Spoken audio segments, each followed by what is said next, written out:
Ẹgbọn Gomina Adeleke tú àṣírí tí ọ̀pọ̀ èèyàn kò mọ̀ nípa ìdílé wọn. Olóyè Dúpẹ́ Adeleke Sanni tó jẹ́ ẹ̀gbọ́n gómìnà ìpínlẹ̀ Ọ̀ṣun, Sẹ́nitọ̀ Adémọ́lá Adeleke ti sọ pé inú ẹ̀jẹ̀ gbogbo ìdílé náà ni iṣẹ́ ríran ọmọnìkejì lọ́wọ́ wà. Ìdí nìyẹn tí ọkàn àwọn kì í fi balẹ̀ tí àwọn kò bá sì ran àwọn aláìní lọ́wọ́.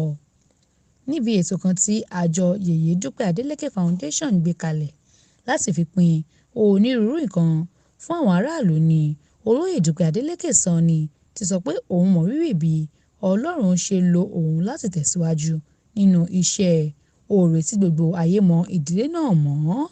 Ó ní láti kékeré ni wọ́n ti fi ìwà ríran ọmọnìkejì lọ́wọ́ kọ́ gbogbo ìdílé àwọn sì mọ̀ pé iye àwọn tí àdúrà wọn bá gbà nípasẹ̀ àwọn nìkan ni àṣeyọrí tó ga jùlọ tí àwọn ṣe.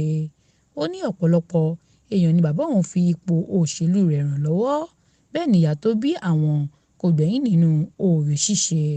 Adeleke Sanni fi kún ọ̀rọ̀ rẹ̀ pé àìmọye àwọn ènìyàn ni wọn kò lè gbàgbé àsìkò olóògbé Isiaka Adeleke. Bẹ́ẹ̀ náà ni Dókítà Adédèjì Adeleke jẹ́ aláàánú tí gbogbo ayé mọ̀. Ìdí sì nìyí tí ìṣèjọba gómìnà Adémọ́lá Adeleke fi dá lórí mímú ayé rọrùn fáwọn aráàlú.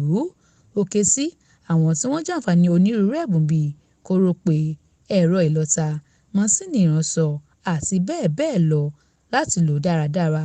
Ó sì ké sí àwọn olówó láwùjọ láti máa ran àwọn aláìní lọ́wọ́.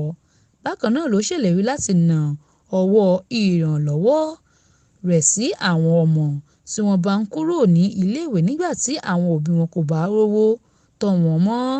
Bẹ́ẹ̀ ni kò ní dá ọwọ́ dúró nínú èròǹgbà rẹ̀ láti sọ àwọn obìnrin di ẹni tó lè dá dúró nínú ètò ìṣúná.